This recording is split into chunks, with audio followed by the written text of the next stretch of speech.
Conservative former Minister Johnny Mercer said he spoke to the Duke of Sussex about the issue last night. Moving an amendment proposing the change, Mr. Mercer told the House of Commons, "I speak to all sorts of people in the veterans community. Last night I had a conversation with Prince Harry about this.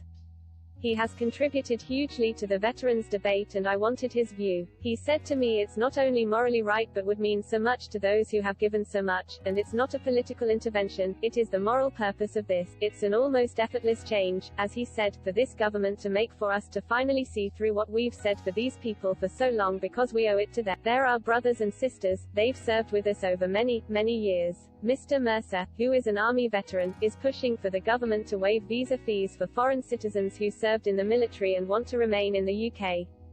Visas for foreigners who served in UK Armed Forces currently cost £2,389.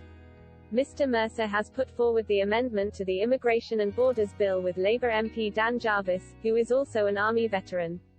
The Duke of Sussex spent 10 years in the Army and served on the front line in Afghanistan. He also founded the Invictus Games for wounded and injured service members and veterans in 2014. Harry has spoken of how his life was shaped by his time in the Army. However, he lost his honorary military titles after quitting royal duties with Meghan Markle. The Sussexes are starting new lives in California after stepping back as senior royals in March 2020. Harry marked Veterans Day in the U.S. last month by meeting with service members and their partners at Joint Base McGuire-Dix Lakehurst in New Jersey with Meghan. And on the eve of Veterans Day, which is Armistice Day in the UK, the couple attended the 2021 Salute to Freedom Gala. Addressing veterans at the event, Harry said, "As we honour and reflect on Remembrance Day in the UK, which shares a date tomorrow with Veterans Day here in the US, my hope is for all of us to continue to support the well-being, and recognise the value of our troops, veterans, and the entire military and service family. We and they are better for it.